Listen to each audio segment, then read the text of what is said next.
breve semblanza, un recorrido a través del tiempo, a través de todo lo que se ha venido compilando. Y pues bueno, me presento, soy nativo de esta comunidad, mi nombre es Oswald Castillo Mendoza, tesista de la licenciatura en Antropología Social por la Universidad Autónoma Metropolitana, Unidad de Iztapalapa. Me he dedicado los últimos 14 años a la investigación, a la divulgación de las tradiciones, usos y costumbres de nuestro pueblo, principalmente la cabecera municipal y las comunidades aledañas, como lo son los demás pueblos: San Francisco, Coatepec, Ayotla, Tlalpizahuac y Tlapacoya. Esta tarde hemos dispuesto para... ¿Así está bien? Sí. Hemos dispuesto, con el apoyo y las facilidades del Padre José Cadena, párroco de San Jacinto, a quien agradecemos las facilidades, pues esta breve presentación, esta conferencia, en el marco de las fiestas patronales, que estamos pues en el pleno apogeo, el segundo día de fiesta, dedicadas al Señor de los Milagros, que todos pues los que somos nativos de este pueblo conocemos quizás un poco de su historia, conocemos un poco sobre parte de nuestra identidad, parte de lo que nos hace sentir orgullosos como iztapaluquenses, pero también es la otra parte, la parte devocional, la parte espiritual, que por supuesto pues es el culto a este Santo Cristo. Esto también pues en el marco de la conmemoración de los 500 años de la llegada de la Orden de Predicadores a lo que hoy es México, y con el apoyo del Instituto Dominicano de Investigaciones Históricas, que se ubica en Querétaro, pues se logró hacer esta investigación también, entre otras también el colectivo ECTA, a quienes agradecemos el apoyo para la realización de esta presentación. Así que sin más preámbulos, damos inicio con la conferencia Entre Temporales y Plegarias, el Señor de los Milagros, historias y memorias de un pueblo campesino. El título pues engloba prácticamente los orígenes de esta imagen, de este culto. Nos vamos a centrar principalmente en los orígenes. No voy a abarcar mucho en el ámbito pues llamémoslo histórico documental, sino vamos a ampliar también en el aspecto que me compete, en el aspecto etnográfico, que se le entiende como parte de la cultura, ¿vale? Lo que son las tradiciones, los usos y costumbres, así como la tradición oral. Así que pues también quiero hacer esta breve advertencia, bueno, no advertencia, sino como comentario personal. Este trabajo es un proyecto personal y colectivo, no es ni oficial, no es ni nada, es únicamente con el fin de compartirlo con ustedes. Si hay algún una diferencia, porque pues obviamente la comunidad tiene diferentes versiones, tiene cada quien su tradición, es muy respetable, no venimos tampoco ni a afirmar ni a negar, únicamente venimos a complementar, ¿de acuerdo? Entonces, si hay alguna situación de este carácter, al final pues podemos conversarlo y retroalimentar. No es en ningún momento decir es que así no era, no, por el contrario, esto es nutrir también para que tengamos más conocimiento, porque pues en redes sociales podemos encontrar muchas cosas, pero la realidad que tenemos y lo que hemos podido encontrar pues quizás nos diga otra cosa, ¿no? Así que pues iniciando rápidamente el contexto histórico, ubicándose en Ixtapaluca, lo que comprende el pueblo, la cabecera. Su nombre proviene del náhuatl Iztapalucan, que quiere decir lugar donde se moja la sal, del náhuatl. Esta fue una comunidad, este fue un altepetl, Iztapalucan altepetl, que perteneció a Colhuacan, al valle de la Colhuacan. Era uno de los 11 pueblos que rendían tributo al señorío de Texcoco, y propiamente pues tenía su asentamiento lo que hoy es la zona arqueológica de Acosac. Ahí era originalmente el primer pueblo, podemos llamarlo así, donde residieron pues nuestros ancestros acolhues. Esto pues estamos hablando de antes del siglo XVI, siglo XV, siglo XIV. Esto pues también nos sirve de antecedente, primero que nada porque, bueno, la civilización acolhua tenía como principal atributo ser un pueblo campesino. Es aquí donde también concierne esta otra parte. Como campesinos se dedicaban al trabajo de la tierra, se dedicaban al cultivo de maíz, de frijol, calabaza, entre otros. Y por supuesto, dentro de su cosmovisión formaba parte pues el culto a los diferentes dioses nahuas, que son principalmente aquí quienes se les rendía culto, a Ejeca y por supuesto a Tlaloc, que son pieza clave para entender cómo pensaban, cómo se concebían en este mundo, ¿no? Nuestros antepasados. Prueba de esto, bueno, les comparto este fragmento del mapa conocido como mapa de Uppsala, donde tenemos aquí estas representaciones de los principales oficios y estamos viendo el trabajo que es el sembrar. Está llevando aquí la madera de los árboles que talaron, obviamente el trabajo y la elaboración del pulque, porque pues también este fue un pueblo dedicado a eso, la labranza del pulque, entre otros. Aquí pues podemos ubicarnos geográficamente. Aquí está Jico, Chalco y esta parte de aquí es Ixtapaluca. Todos estos caminos que llevaban y conectaban entre los Altepe y por supuesto ya las comunidades más adelante. Saltando en el tiempo, pues un contexto propiamente de donde nos estamos ubicando esta noche, que es el pueblo ya nuevo, ya asentado en lo que hoy es Ixtapaluca ya propiamente, y que en 1527 llegarían los primeros evangelizadores pertenecientes a la orden franciscana. Estos comenzarían su labor de evangelización de todos los naturales, que era el nombre que recibían a los indígenas, o también reciben el nombre de indios, pero vamos a referirnos como naturales. Bueno, pues construyen hacia 1531-1532 una pequeña ermita con materiales perecederos que son adobe, zacate, y comenzaría pues el culto aquí en Ixtapaluca a través de esta pequeña ermita dedicada a San Juan Bautista. Por tanto, el pueblo recibiría como primer nombre San Juan Bautista Ixtapalucan. Esto pues hacia 1531-1532 esta ermita contaba con su capilla abierta. Recordemos, antes los antiguos no tenían culto en espacios cerrados, eran espacios abiertos. Por eso los evangelizadores ocupaban capillas abiertas, además de las multitudes. Estamos hablando de más de 1000 personas que llegaban a evangelizar. No se daban abasto con esos espacios, por eso se abrían las capillas. Y a un costado tenían la cabaña dedicada al descanso para los frailes cuando terminaban sus labores de predicación, reposaban y al día siguiente continuaban con su caminar.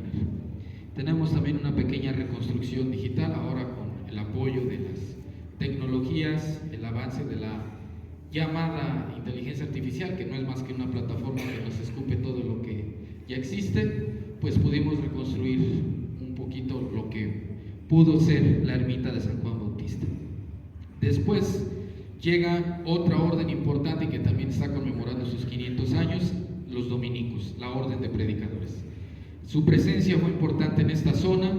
¿Por qué? Porque llegarían aquí alrededor de 1550 en adelante. Se tiene estimada en esas fechas que llegaron los dominicos aquí a Ixtapaluca.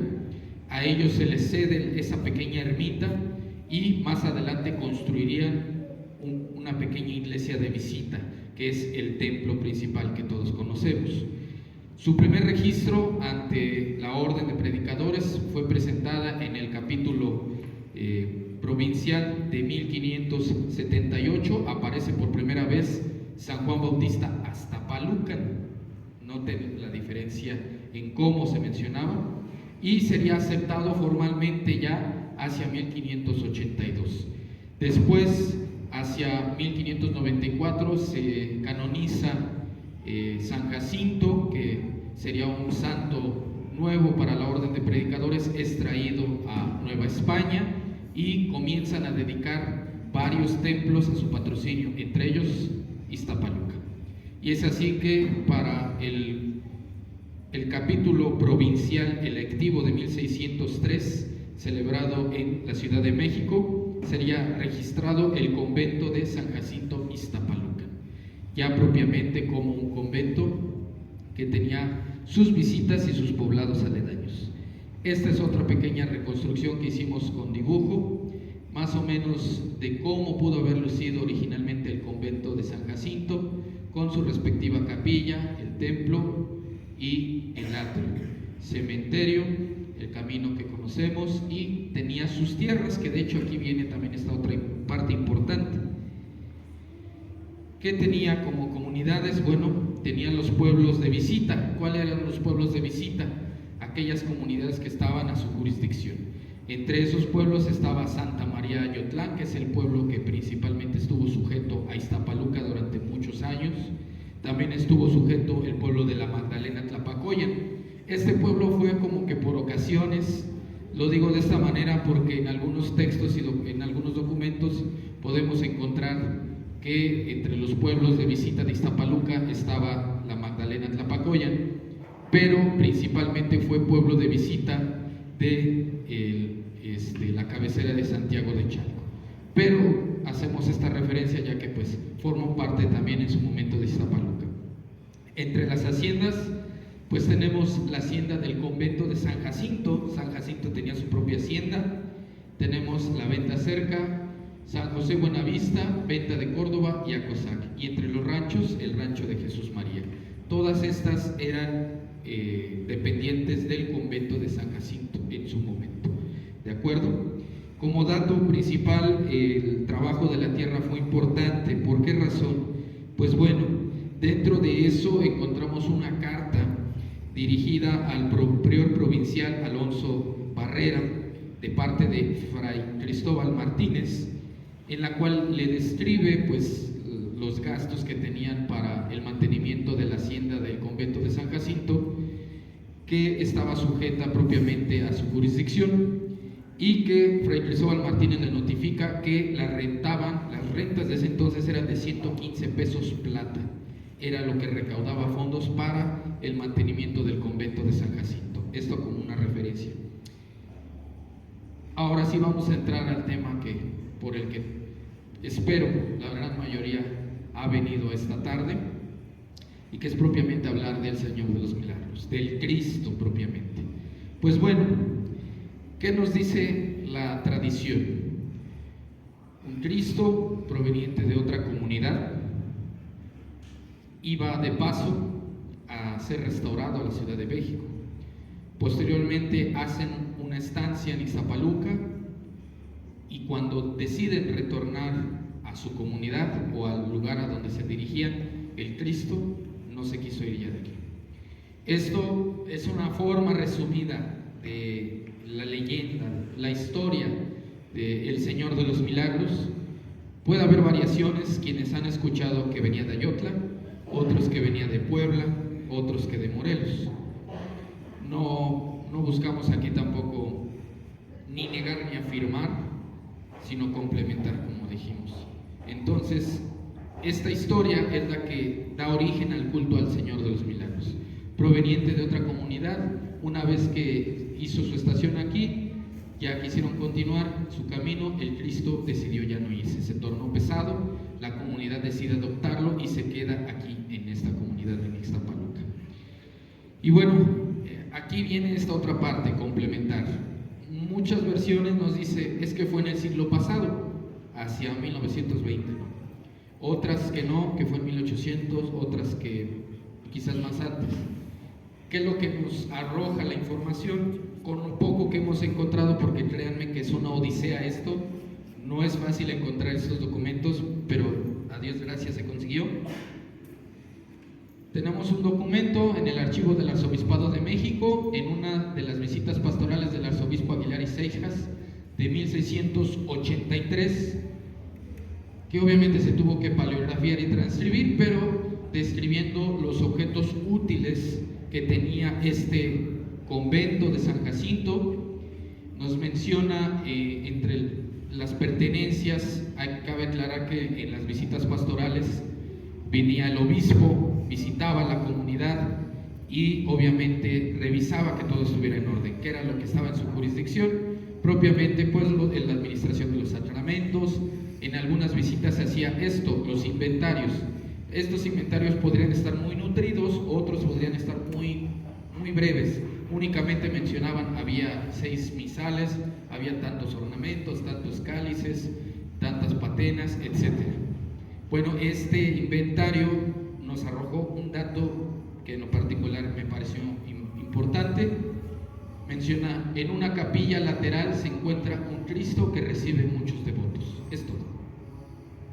No nos dice nombre, no nos dice tampoco qué particularidad, únicamente un Cristo en una capilla anexa que recibía mucho culto. Esto nos indica que propiamente dentro de los inventarios que más adelante se revisan, se fueron analizando a lo largo del tiempo, nos arroja que pues estamos hablando posiblemente del primer registro del Señor de los Milagros, el más antiguo, datado de 1683 en una visita pastoral. ¿De acuerdo? Ahora vamos con la escultura. Ya tenemos los registros, tenemos la historia. ¿Cómo llega a esta comunidad? Vino de visita y no se quiso ir. Tenemos este otro dato que posiblemente desde la fundación de este convento existió. No podemos afirmarlo completamente, pero tenemos ya un acercamiento. Ahora vamos con la otra parte que también nos interesa muchísimo, la escultura.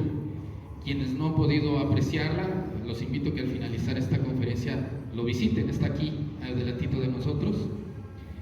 Es un Cristo manufacturado en pasta de caña que está complementado en las uniones con madera de colorín y cubierto con papel amate. Propiamente tiene su policromía, que es la pintura con la que están los detalles, la sangre, los ojos, las manos, es la policromía. Todo esto proveniente de la Ciudad de México. Estos Cristos, estas esculturas de pasta de caña, cuya técnica se le conoce como la técnica de Vasco de Quiroga, o su nombre propio, que es la técnica Tatzingeni, que proviene de Michoacán, del actual estado de Michoacán. Se hacían esculturas, efigies, los ídolos con pasta de caña. Esto pues es adoptado por Vasco de Quiroga junto con los naturales y los evangelizadores, y forman las primeras esculturas y cristos de pasta de caña, que tienen de peculiaridad que son muy ligeros. O sea, pueden llegar a pesar hasta 2 o 3 kilos una escultura de este tamaño, dado las condiciones y sobre todo su durabilidad. También esta otra parte, ¿no?, que tienen alta resistencia, tienen mucha durabilidad, son ligeros y son fáciles de trasladar. Recordemos que pues es un pueblo, en la Nueva España era muy habitual las procesiones, las peregrinaciones, pues es evidente que esta imagen tenía que ser ligera. Entonces esta escultura es elaborada con pasta de caña, madera de colorín y papel amate. Su datación, el último tercio del siglo XVI, estamos hablando de 1570 1590. ¿De qué taller de procedencia? No tenemos aún esa información, pero vamos a averiguar de qué taller procedía. Sus medidas: 1,46 de alto, con los brazos extendidos. Es otra medida, nos da de 1,20 y 1,46 de alto. Este análisis fue completado con el apoyo y sobre todo con la asesoría del doctor Pablo Francisco Amador Marrero, del Instituto de Investigaciones Estéticas de la UNAM, a quien agradezco mucho su colaboración. El doctor no se pudo presentar esta tarde, tuvo que salir de regreso a su tierra, a las Islas Canarias, pero pues esperemos que podamos continuar con esta investigación. Ahora, ¿qué es lo que nos da el análisis que hizo el doctor Pablo? Bueno, evidentemente la escultura ha sufrido intervenciones históricas. ¿Qué son intervenciones? Algún repinte, alguna añadidura o le hayan retirado algo. Pues bueno, ¿cuáles son esas intervenciones históricas? Primero, el paño de pureza, que todos conocemos como cendal, que actualmente está cubierto con un cendal que la comunidad devotamente le dona cada fiesta de mayo o cada ocasión especial, se le dona ese pequeño, podemos llamarlo como manto, muy pequeño, que recibe el nombre de cendal, por eso, que cubre el paño de pureza. No se ve actualmente, pero el original no tenía dorado, en la actualidad se ve dorado, tiene pequeños grabados en oro, que son estos, que pues en realidad no pertenecen propiamente a la imagen, fue alguna intervención histórica. Tenía su lazada, que es esto, como un moñito, podemos traducirlo de una manera más simple. Tenía su moñito, su lazada, que era parte de la escultura. Esa lazada ya no existe y propiamente la escultura debió usar cabellera. Esta es una recreación digital con base en la asesoría y el planteamiento que nos hace el doctor Pablo Marrero, en que la escultura probablemente debió lucir así. Y ahora tenemos esta otra comparativa. La imagen, esta fotografía del año de 1962, como les digo, aquí se puede apreciar el paño de pureza. Aquí tenemos esta reconstrucción del Cristo con su cabellera respectivamente y el paño de pureza intacto con su lazada. Y así es como probablemente lució el Señor de los Milagros cuando llegó aquí, cuando fue trasladado al convento de San Jacinto. Como dato curioso, pues bueno, las esculturas de pasta de caña son muy conocidas en México y en el mundo. ¿Por qué? Porque eran manufacturadas, aquí en la Nueva España, lo que hoy es México, y fueron enviadas a muchas partes del mundo. Propiamente, haciendo una pequeña comparativa, el doctor nos mencionaba que muy posiblemente tenga lo que coloquialmente le llamamos hermanos, ¿no? Cristos hermanos, porque probablemente fueron del mismo taller, fueron elaborados por el mismo escultor. La primera escultura que pudimos rastrear y que de hecho propiamente viene de la tierra del doctor Pablo, que es el Cristo de Telde, que pues comparte plenamente similitudes tanto en la manufactura como en el rostro con el Señor de los Milagros. Este Cristo se encuentra en las Islas Canarias, es venerado con mucho fervor, la gente lo lleva en procesión. El Cristo se encuentra en muy buenas condiciones y pues bueno, este Cristo se le ha atribuido principalmente que es un semejante al Señor de los Milagros de Ixtapaluca. Y bueno, dando continuación, ahora sí, otro de los temas que también nos interesa, el culto. Ya abarcamos historia, ya abarcamos los orígenes, ya abarcamos la escultura. Ahora vamos con el culto. Propiamente el culto del Cristo de los Milagros surge a raíz de la necesidad de pedir un buen temporal. Recordemos, era desde sus orígenes un pueblo campesino. Durante el virreinato siguió siendo una comunidad campesina, vivía de sus cosechas propiamente. Entonces la comunidad sacaba a este Cristo, oficiaba misas, le realizaba rosarios para pedir un buen temporal. ¿De acuerdo? Es de ahí de donde surge la fiesta del Señor de los Milagros. Dentro del culto incluye el lugar de culto. Hago este paréntesis. ¿Por qué razón se quiso hacer esta conferencia en la capilla?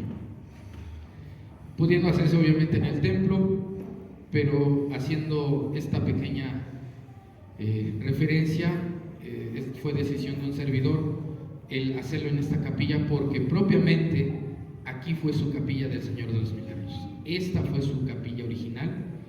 Como podemos ver en esta reconstrucción digital de la capilla, es el arco que vemos aquí, y en lugar de este retablo está este retablo estilo neoclásico con el Señor de los Milagros al centro, su sagrario, su altar y todos los complementos. Esta era la capilla conocida como el Sagrario. Hoy día ya la conocen como Capilla de Guadalupe, Capilla de Nuestra Señora de los Dolores, pero este siempre fue el Sagrario. Aquí es donde venía la gente a orar ante el Santísimo. ¿Cómo podemos corroborar esto? Pues bueno, entre los inventarios más viejos y los más recientes que hemos podido encontrar, encontramos este que curiosamente el año pasado, que cuando un servidor lo encontró, cumplió 100 años. Este inventario de 1925 menciona entre los bienes muebles y los bienes inmuebles está el salario, este pequeño espacio que dice rápidamente: el salario, construcción antigua, la de mampostería con cúpula, cuenta con 5 altares, el mayor de madera, azul y blanco y oro, en que se venera la imagen del Señor de los Milagros. Crucifijo tamaño natural antiquísimo, 2 altares colaterales, ahorita vamos a abarcar eso, elaborados de estilo churrigueresco, dorados, uno de ellos muy destruido, otro de los altares dedicado a San José y otro a San Juan Nepomuceno de madera. Esta capilla también cuenta con un coro, que es en buen estado, y que cuenta con un espacio para la oración, que es la entrada. Todo esto está en forma de cruz, el altar. ¿De acuerdo? Este es un inventario de 1925. Ya nos habla del Señor de los Milagros, ¿ok? Y tenemos otro, no tan antiguo, de 1952, que menciona únicamente la capilla, y aquí viene como que más enlistado. Viene altar de madera con un crucifijo grande titulado Señor de los Milagros en su camarín, una imagen de escultura chica del Señor de los Milagros en un pequeño nicho, la imagen que conocemos coloquialmente como la de mandita o la mandita coté, que es la manda chiquita, por decirlo así, es el nombre que recibe. Ahorita vamos a abarcar ese tema. 2 cendales con milagros, una imagen de escultura chica del Señor San José, entre otros bienes materiales que aquí había, y 2 altares, 2 retablos que estaban en esta capilla. Ahorita vamos a tocar ese tema. Retomando el lugar de culto, podemos comprobar efectivamente la escultura del Señor de los Milagros se encontraba en una capilla lateral de la parroquia, en un altar ruinoso y en un lugar muy oscuro por estar tapadas las pocas ventanas que estaban tapadas, que tiene la capilla, tapadas por las ramas de unos árboles, de modo que solo los domingos recibía el Señor la visita de algunos devotos. Esto, fragmento de notas del padre René Lamberto Domínguez, que también más adelante vamos a abarcar. Y tenemos esta recreación. Entonces, tenemos ya constatado que efectivamente esta capilla fue la capilla del Señor de los Milagros. Ahora vamos a ver el tema de la fiesta, el origen de la fiesta, cómo se celebraba antes. Hoy podemos identificar la fiesta, pueden salir y ver, tenemos las danzas, tenemos los tapetes, los cohetes, pero cómo se celebraba muchísimo antes. Bueno, igual en un cuadrante parroquial de 1925 viene la lista pues de todos los gastos y los ingresos y egresos de la parroquia. Y bueno, ¿esto qué nos ayuda? ¿De qué nos sirve? Bueno, esta herramienta trae algo en particular. Pues bueno, menciona en el mes de mayo, porque nada más tenía esos 3 meses ese cuadrante, es el único que encontramos, curiosamente. Mencionaba marzo, abril y mayo. Nos enfocamos en mayo. Los ingresos fueron por 7 bautismos, 15 pesos. Por el novenario de misas cantadas al Señor de los Milagros y misa de 3 ministros el jueves de la Ascensión con predicador, 125 pesos.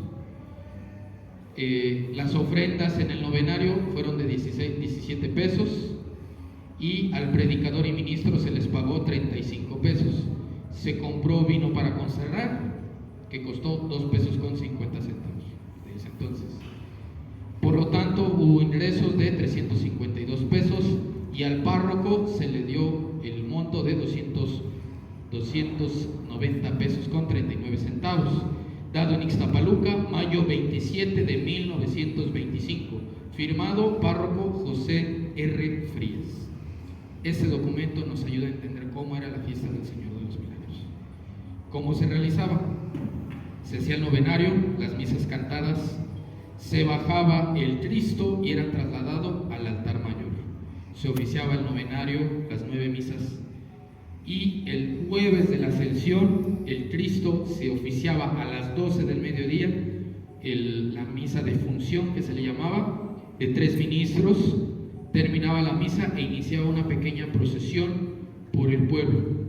Entraba la procesión, se veneraba al Cristo y una vez terminado duraba hasta el domingo. El día domingo era de nueva cuenta bajado el Cristo, venerado, y era trasladado de vuelta a su capilla. Esa era la fiesta en su origen. Estamos hablando propiamente en el sentido ritual. ¿Qué sentido tenía? Porque en la etnografía que pudimos realizar con las entrevistas con aquellas personas mayores de la comunidad, nos referenciaba justamente las ofrendas que hacían al Señor. Esas ofrendas eran especialmente las semillas, flores, cuetones, entre otras cosas.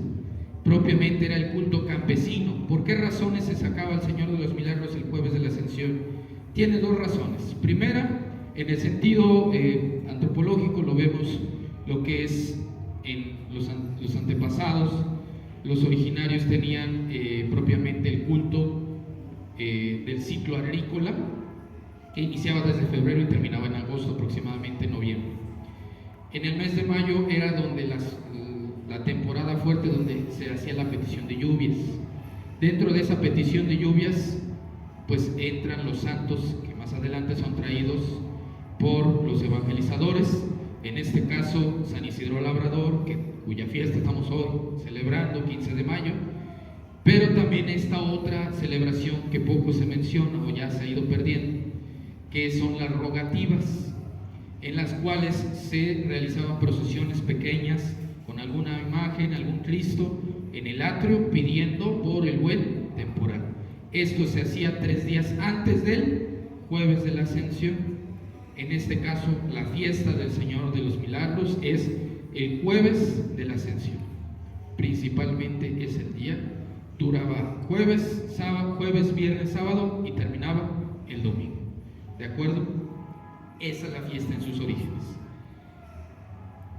Dentro de lo que nos pudimos encontrar es esta bonita joya, que aún hay familias que conservan este ejemplar, el retrato más antiguo que tenemos hasta ahorita documentado del Señor de los Milagros, de 1925, donde efectivamente en las descripciones de los inventarios que mencionamos, el Señor tenía sus milagros en su sendal.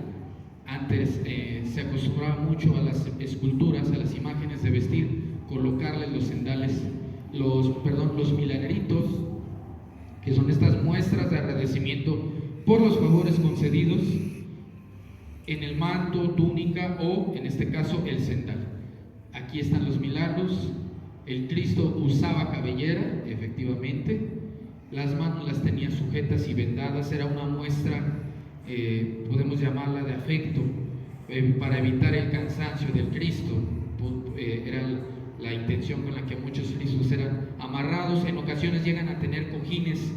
El Cristo, al tener la cabeza a un costado, le suelen meter cojines para que repose, ¿no? El cansancio, es esa parte afectiva que entra. Pues al Señor de los Milagros le sujetaban las manitas para que pues no fuera a caerse, ¿no?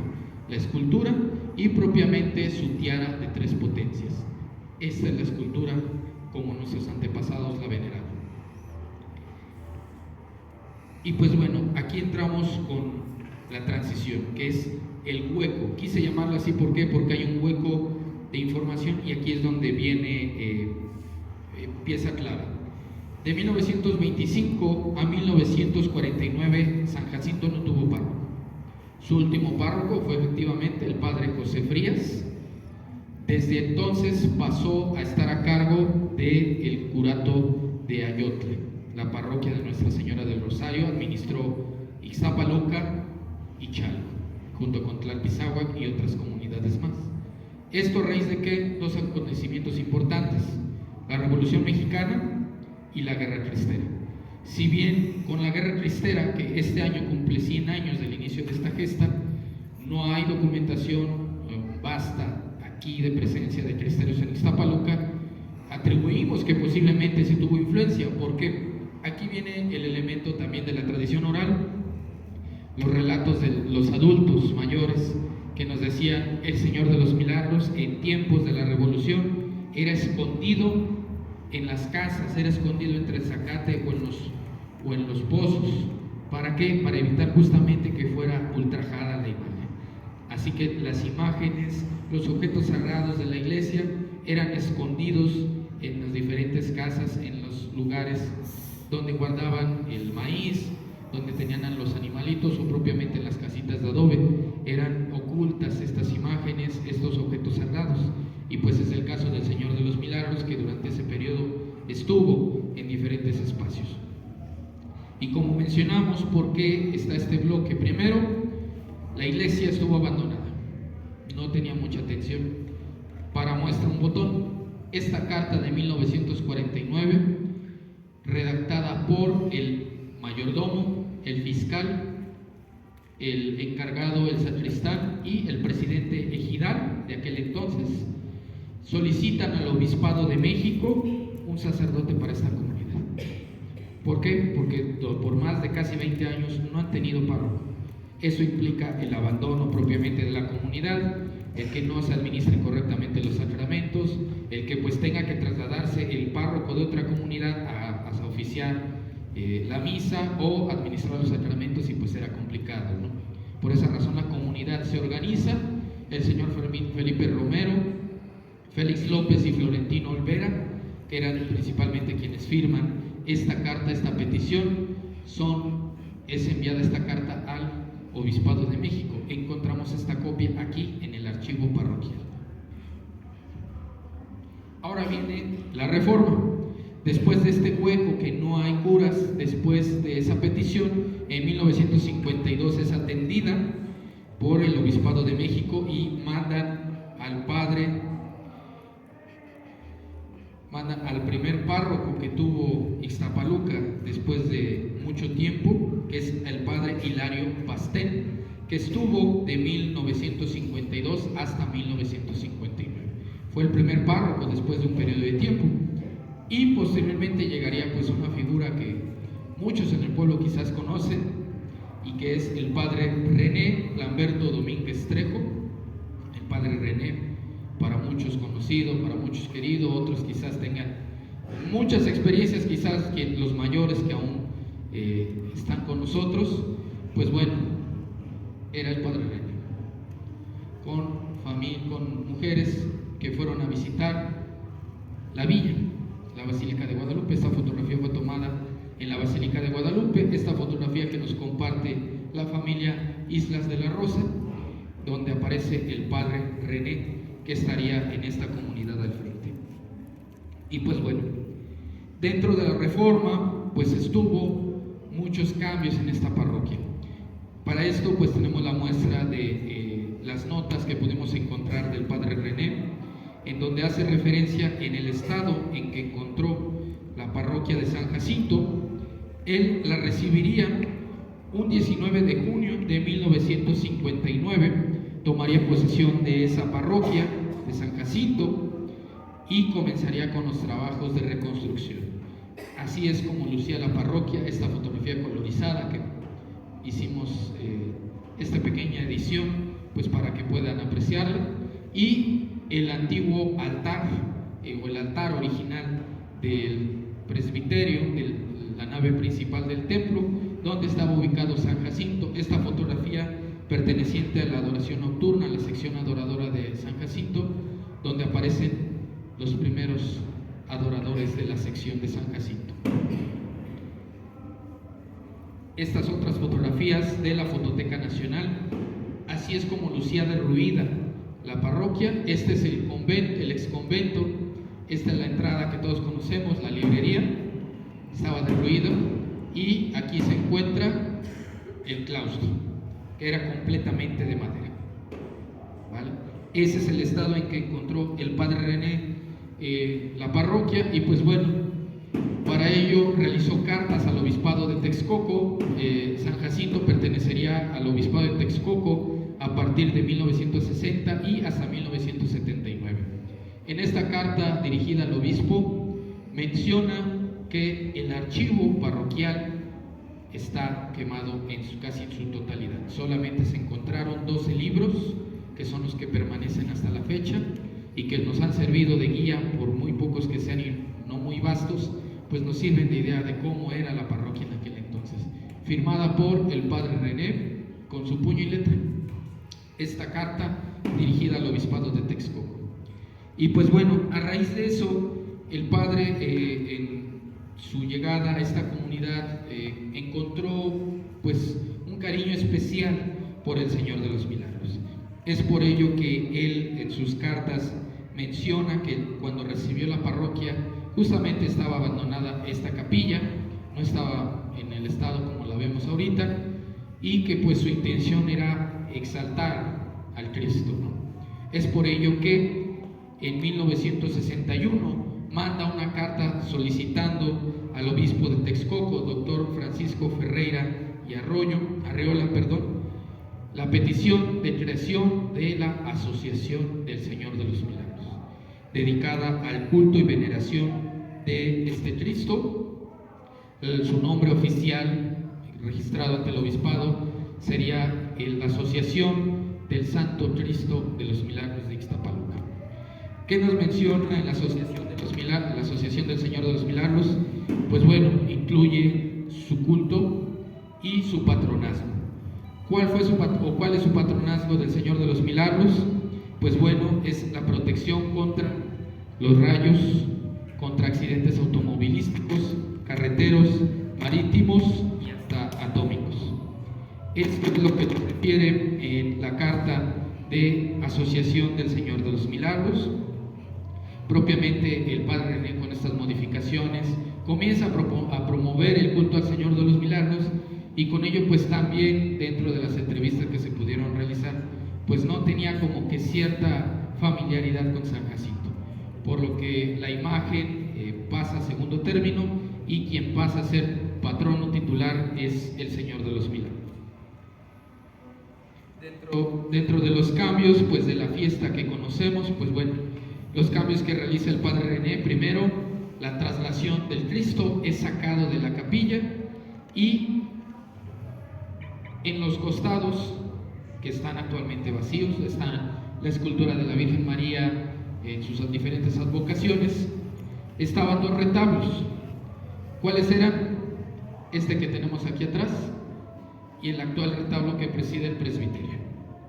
Esos dos retablos estaban aquí. El retablo del Rosario, porque ese es su nombre, el retablo del Rosario estaba ubicado aquí, y el retablo que está aquí se encontraba en este lado. Al centro, evidentemente, el altar del Señor de los Milagros. Esta fotografía aparece ya el retablo empotrado, y tenemos una sorpresa, un 2x1. Las dos esculturas que se encuentran aquí es San Francisco de Asís, que se encuentra en el templo, y San Jacinto. San Jacinto es trasladado de su trono aquí, básicamente ahí está. Como aparece en la fotografía, San Jacinto se ubicaba ahí a un costado. Con el paso del tiempo la escultura fue resguardada y únicamente era sacada durante su festividad el 17 de agosto. Dentro de las narrativas del padre René menciona pues que su intención era promover el culto al Señor de los Milagros, por lo que traslada este retablo, lo empotra o trata de empotrarlo, monta unos tensores con rieles de ferrocarril, que son los que actualmente sostienen ese retablo. En la parte de arriba ustedes notarán que hay un espacio, pues ahí fue colocado el Señor de los Milagros en un origen. Cuando fue trasladado ese retablo, el padre decide colocar al Señor de los Milagros en la parte alta, lo cual de hecho en sus cartas menciona que hubo el descontento de la comunidad, puesto que estaban acostumbrados a tenerlo de cerca, a tener contacto con el Señor de los Milagros, por lo que la comunidad decide organizarse y desciende en la imagen. Era una serie de ires y venires con el padre René, por lo que relatan. Sin embargo, pues se lograba la conciliación a través del diálogo, y pues el Cristo fue trasladado a la esquina en donde actualmente se ubica el Señor de los Milagros. Ahí fue colocado y hasta nuestros días permanece ahí. Como referíamos, la imagen, la llamada mandita, estaba ubicada aquí en la capilla. Esa era la imagen original, de unas dimensiones más grandes. ¿Qué pasó con esa imagen?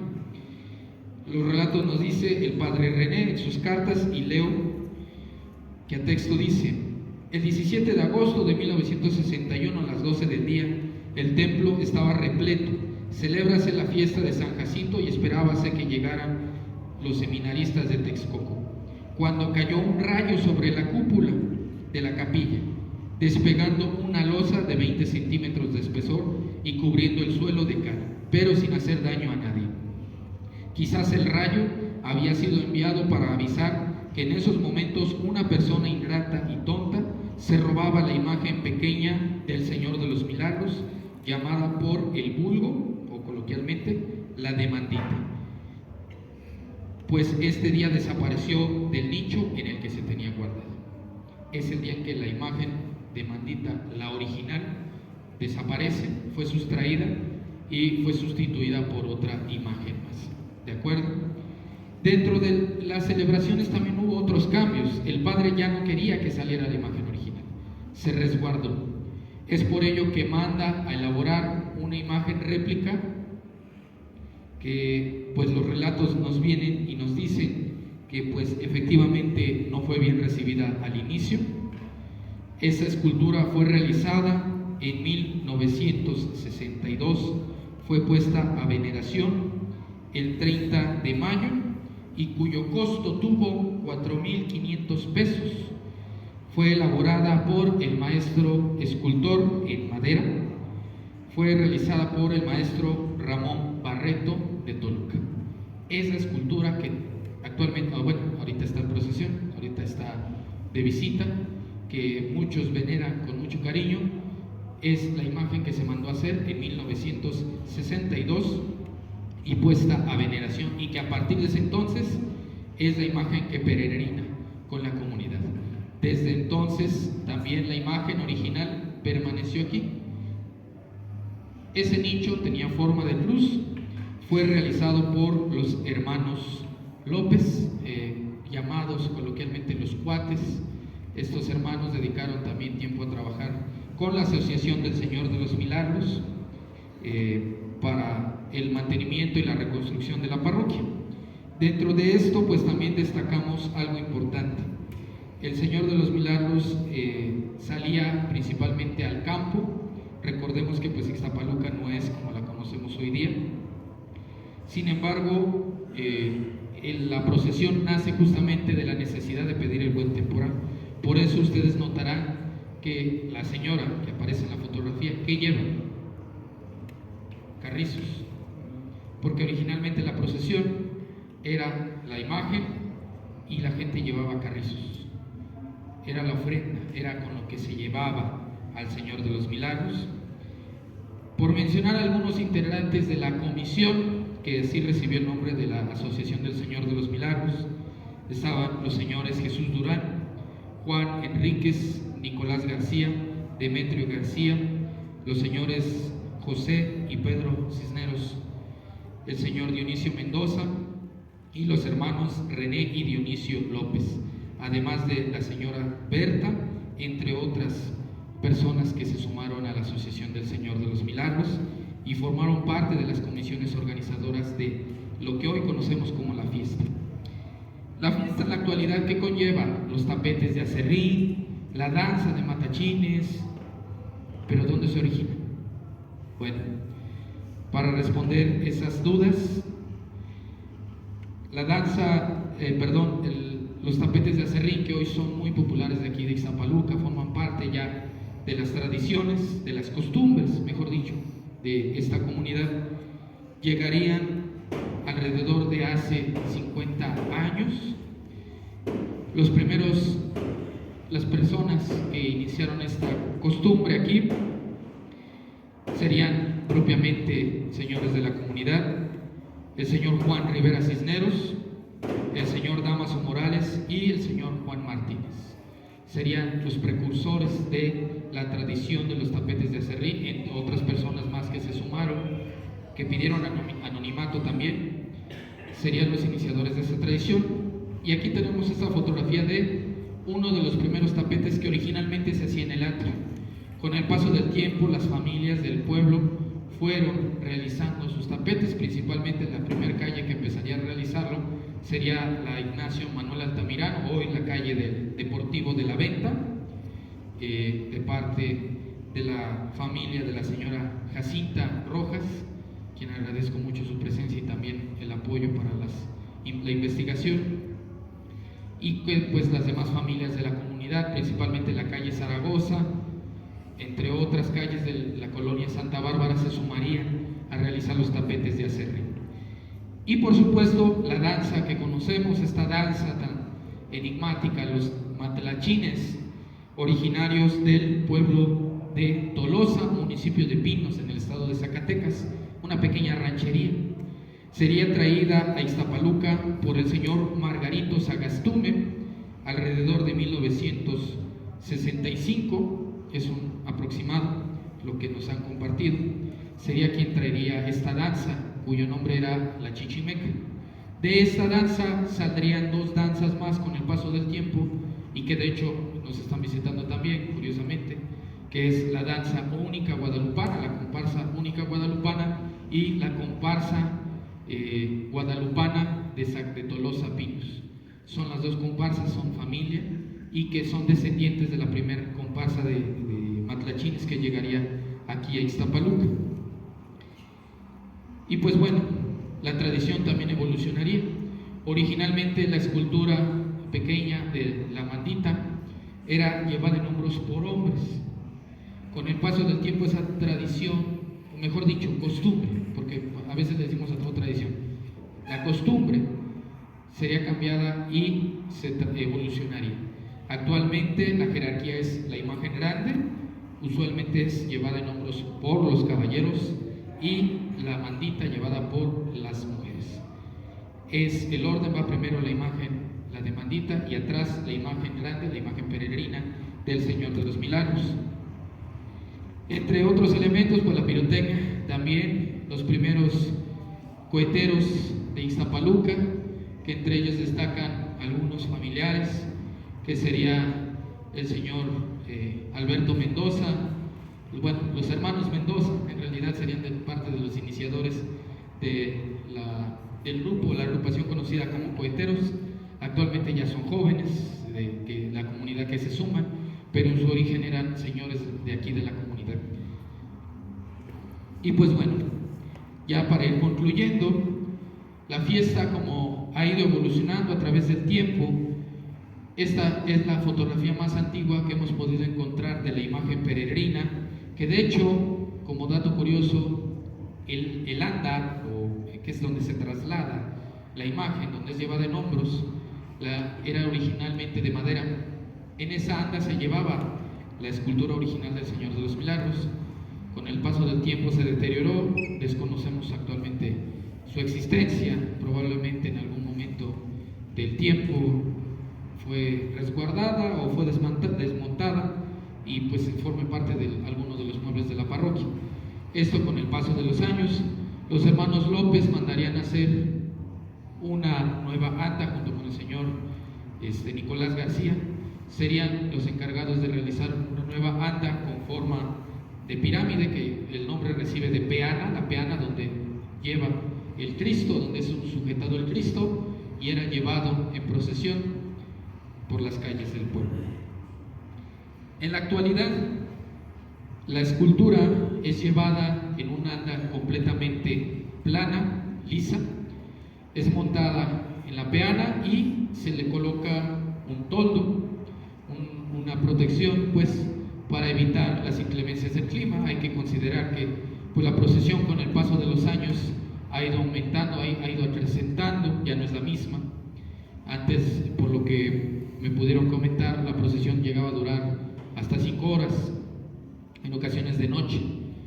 En la actualidad la procesión dura, ¿cuánto? Casi 24 horas, casi un día. 22 horas para ser precisos. Tan solo ayer, que fue la procesión o el recorrido procesional, inició a las 6 de la mañana, entró hoy a las 13:55 de la mañana, para que dimensionemos un poquito cuánto ha crecido Ixtapaluca, ¿no? Hasta dónde ha llegado pues esta parte. A modo de conclusión, como parte de esto, ¿para qué compartimos esto? Primero, podamos hacer una retrospectiva, podamos comprender cómo ha ido evolucionando la fiesta, darle su lugar propiamente a la festividad. La fiesta del Señor de los Milagros, siempre, como nuestros abuelos, nuestros parientes nos han dicho, el centro de la fiesta es el culto, el ofrecimiento de las misas, los rosarios y propiamente las peregrinaciones. Lo demás pues son elementos que se han ido sumando, que la feria, que los juegos mecánicos, propiamente la quema de castillos, son elementos que forman parte y suman, pero el elemento clave, y como se los mostramos, la fiesta en su origen era plenamente devocional.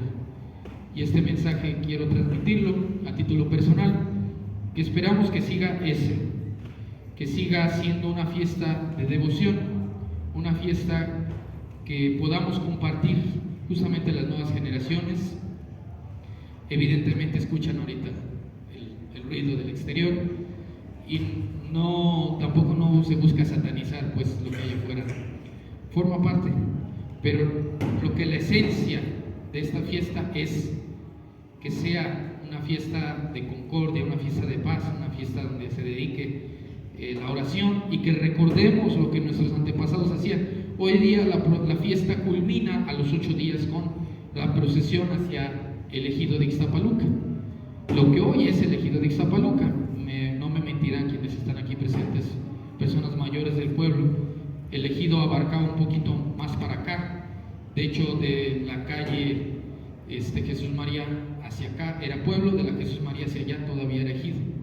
Del lado de la Venta era todavía hacia el Capulín. De hecho, el Capulín originalmente eran parcelas, hoy es una colonia, forma parte de la zona conurbada de Ixtapaluca. Por eso es que se amplía hasta la parte alta del ejido, donde están los depósitos, se realiza la misa y concluye la fiesta patronal propiamente. Retomando esto, sigamos pidiendo esa parte, ¿no? Que no perdamos esa tradición, el origen. Por esa razón es que decidí titular la conferencia así. ¿Por qué? Porque es un Cristo campesino. En su origen la fiesta se ofrendaba el maíz, se ofrendaban las semillas. De hecho, la portada de la imagen de Mandita está hecha con semillas. Muchos dirán, no, pues es para decorar, tiene un trasfondo, el ofrecimiento, que quizás hoy ya no se cultiva, ya no se siembra como antes, pero que al final de cuentas siga esa tradición, que realmente esa tradición de ofrendar algo, y de ofrendar algo también desde adentro, no solamente lo material, sino también desde adentro. Y pues bueno, las referencias de esta investigación, principalmente Archivo Histórico del Arzobispado de México, Archivo Histórico Parroquial, lo poco que se tiene, del Archivo General de la Nación, la Fototeca Nacional y la Biblioteca Nacional de Antropología e Historia. Y por último, los agradecimientos a aquellas voces, a aquellas personas que, me atrevo a decirlo, incluso hoy ya no están, porque pues sí, a raíz de la pandemia muchas personas se nos adelantaron en el camino y que pues afortunadamente, puedo decirlo, tuve la dicha de poder entrevistarles. A las personas que mencionaré: a la señora Carmen Flores Cedillo, de feliz memoria; Ángel Cruz Sánchez; a don Salvador Trejo Grande; al señor José Cisneros; a la señora Estela Ramos; al señor Jacinto Jiménez; a parte de personas que por petición y como última voluntad fue el que no se mencionara, pero que aún así quiero darles el agradecimiento, ¿no? Hacerles llegar este mensaje. Y por supuesto a las personas que aún gozan, a Dios gracias, de vida: al señor Florentino Mendoza, María Elena Santillán, Alberto Mendoza, al señor Salvador Trejo, hijo; a Nicolás García, hijo; al señor Pedro Cisneros; a la señora Isabel Maya; al señor Juan Hernández, a la señorita Juanita Islas de la Rosa, a la señora Jacinta Rojas y también propiamente a las demás personas que quisiera decir, pero respetaré su voluntad, el que no quieren ser mencionadas. Esa idea todavía de evitar el protagonismo pues forma parte también de esa identidad de los pueblos. Entonces pues quiero hacerles llegar este mensaje al colectivo ECTA, al colectivo Viviendo Nuestras Tradiciones, al grupo de cueteros de Ixtapaluca, al Instituto Dominicano de Investigaciones Históricas, que también facilitaron la investigación con los documentos, al ejido de Ixtapaluca, que pues facilitaron el proyector y la pantalla, al padre José Cadena, párroco de la comunidad, que nos apoyó para prestando este espacio, al padre Gustavo Juárez, que actualmente está en otra parroquia, pero que en su momento, cuando fue vicario, fue quien nos ayudó a rescatar el archivo histórico parroquial y que pues le atribuimos principalmente a él pues el rescate de la memoria histórica de la parroquia y sobre todo el promover el culto también al patrono principal, a San Jacinto, que pues más adelante compartiremos una vez más la conferencia que pues algunos ya habrán escuchado con anterioridad. Y pues a mis asesores, al doctor José Guillermo Arce, al maestro Hugo Arturo Cardoso Vargas y al doctor Pablo Amador Marrero, gracias por sus asesorías. A mi familia aquí presente, gracias también porque pues me han aguantado, porque es desvelarme, a veces irme a tardar horas en el archivo, ir a visitar a las personas, a veces quedarse 3-4 horas entrevistando, estar transcribiendo, quedarme la madrugada a hacer la transcripción de todos esos documentos. Y no les mentiré, aquí están las bitácoras de los últimos 14 años que he dedicado a la investigación en torno al Señor de los Milagros. Son casi 5 libretas que hemos dedicado para esta investigación y que hoy compartimos con ustedes después de mucho tiempo. ¿Por qué? Porque no ha sido fácil. Como les mencioné, el archivo es muy pobre en ese sentido.